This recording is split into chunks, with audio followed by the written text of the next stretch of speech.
Yes, guys, you already know what time of day it is. It is time for your transfer update show. Big up everybody that's locked in. As always, smash the like and subscribe button on your way into the channel. It's your one-stop shop for all your daily transfer news surrounding Chelsea Football Club. We got plenty to delve into in this video. Before we start, as always, I'm setting the target of 500 likes. So if you guys haven't done so already, smash the like button. Hit the subscribe button as well. Let's try and get this channel to 160k subs.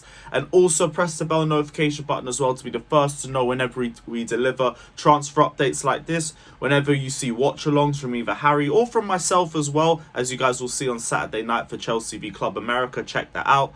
Also throughout the season as well, if you guys want to be the first to know whenever we release any sort of content, hit the bell notification button, like the video, subscribe the video, and yeah, let's just get straight into it because there's plenty to delve into. There's transfer sagas that have ended, there's transfer sagas that are restarting, there's players that I didn't expect to get linked to Chelsea being linked to Chelsea again, and yeah, there's plenty to delve into. There's news on Nathan Ake, Kimpembe, Koulibaly, Koundé's comeback out of nowhere, Paulo Dybala, Jonathan Klaus, plenty to delve into in this video. So let's just get straight into it. Obviously on the Koulibaly situation, we already know, but it hasn't been announced yet. I said on yesterday's video, it was likely by the time that video came out that Koulibaly got announced, but we might have jumped the gun a little bit on that one. It could be today though, because if it wasn't going to be yesterday, he would have been flying out to LA within that time. So expect an announcement today.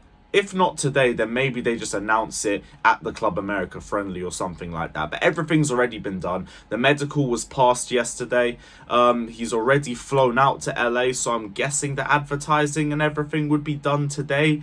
And you'd potentially see the club announce it this afternoon or something like that. But it's all done. No one should have any reason to worry about this sort of deal. He's already done the paperwork. He's already agreed everything. Napoli and Chelsea in agreement. He's already flown out and done the medical. It's all done. It's all finished. It's all completed. All we're waiting for is the club announcement. And we know from the Sterling deal, the club can take ages to announce the deal. From the deal being completed to the club announcing it could take a while, but I kind of anticipate it should be done today. I'd be very surprised if this isn't done by the Club America friendly. But Koulibaly is still a Chelsea player.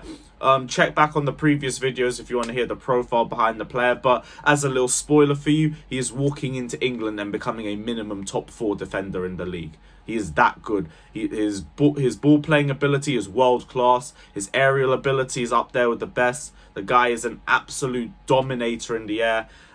He's a leader. Literally, there's barely any negatives to this guy's game. Don't get fooled by a comp of Salah getting the better of him once or twice or anything like that. This guy is absolute quality, and he has been one of the best, if not the best, centre-backs in Serie A for the last 6-7 years. And he is not going to need any time to adjust to Premier League football or anything like that. In a back three as well, it gets the best out of all the defenders within a back three. It is a brilliant deal for us. On to Nathan Ake. This one has taken a complete left turn, and Nathan Ake is now staying at Manchester City. Chelsea showed a strong interest. City would only sell if the valuation is met. That hasn't happened, and Manchester City also haven't found a replacement yet. So Chelsea have closed interest in this sort of deal. Chelsea were genuinely confident they could get the price down and agree a deal, but City were also intent on finding a replacement before they sold and potentially softened on finances, or at least whatever the structure of the deal would have been in terms of installments. But Chelsea were not prepared to meet the valuation or wait any longer. And I'm actually happy to hear that, because we're about 2-3 weeks away from the start of the Premier League season. And we've only got 2 players in when we're meant to be bringing around 6. I understand where we're in a position that we shouldn't be being patient or waiting anymore. We waited a long time on the Sterling situation. We were going to wait a long time for the likes of Serge Gnabry and plenty of other transfer targets as well. I'm glad we're not being patient anymore in this sort of situation. Chelsea are frustrated coming out of it, but they're working on Kimpembe, who Tuchel has already had a long phone call with. PSG are open to a sale, but are told a lot may come down to convincing Kimpembe, who does love Paris, so that might be a factor in the Kimpembe deal that we have to deal with. But he is also a fan of Thomas Tuchel and his football, so it could genuinely go either way. That's something that we have to play by ear. But maybe the Kimpembe deal isn't as cut and dry as we make it out to be. But again, play it by ear. Like, I'm sure we could entice him to London as well. Paris is a beautiful city, but London has its own pros and its cons as well. So play that one by ear, in my opinion. Another one that's come out of nowhere is Jules Koundé. And I'm going to come into that, but just on the Nathan Ake deal as well. Like, as a player, I'm not going to slag him off or anything now. He's not coming to Chelsea or anything, but for 50 million, it did feel like it was a lot. And like, the only reason I was 100% on it was because Tuchel was pushing for himself. I keep saying, if Tuchel wants a player for this summer, I don't care. I'm just going to follow Thomas Tuchel on that one. And that was the only reason why I was completely invested in it. Like, I thought he'd come in and he'd be a very good player for us. I didn't think he'd come in and be a flop. But I don't think he's a 50 million sort of defender. Maybe Tuchel could make him look like that, but he's not coming in as a 50 million pound defender. So there was a bit of a red flag there. I'm not disappointed that the deal's there, but I'm not jumping for joy that we've missed out on him either. It all depends on who comes in next. And the next option is looking like it's going to be Jules Koundé. Simon Phillips said Chelsea are reworking on the signing of Jules Koundé from Sevilla.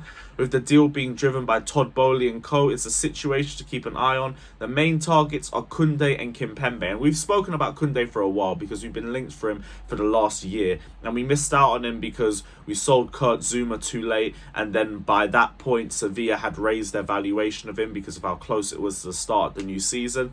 And my worry is that we've put ourselves in that situation again. Like, Koundé was all for joining Chelsea throughout last summer, throughout this summer. And as soon as Marina and Petr Cech left, we completely dropped our interest and we focused on the likes of Ligt, on Nathan Ake as well. And we haven't got either of them. And Sevilla, if I remember correctly, set a July 5th deadline for Jules Koundé. And they were saying by that point, the transfer fee would go up because it's closer to the La Liga situation. And now we're hearing it's July 15th and it's not even July 5th. So I think Koundé is going to cost a lot more than we want him to cost, than it would have initially cost, but he's still worth it. This is the thing.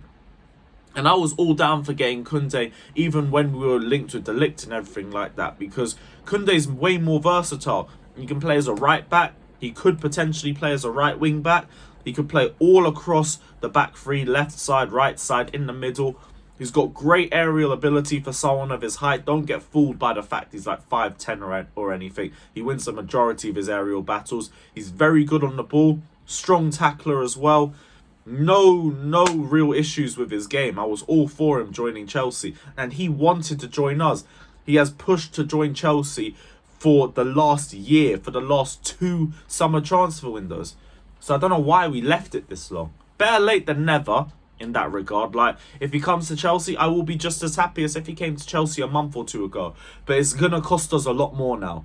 So don't be surprised if we have to pay among the likes of something like 60 million, potentially 70 million, something along that like.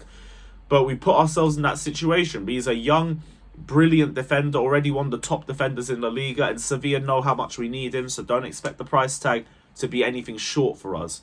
But let me know your thoughts down in the description below. I am all for Koundé regardless, but let me know down in the description below.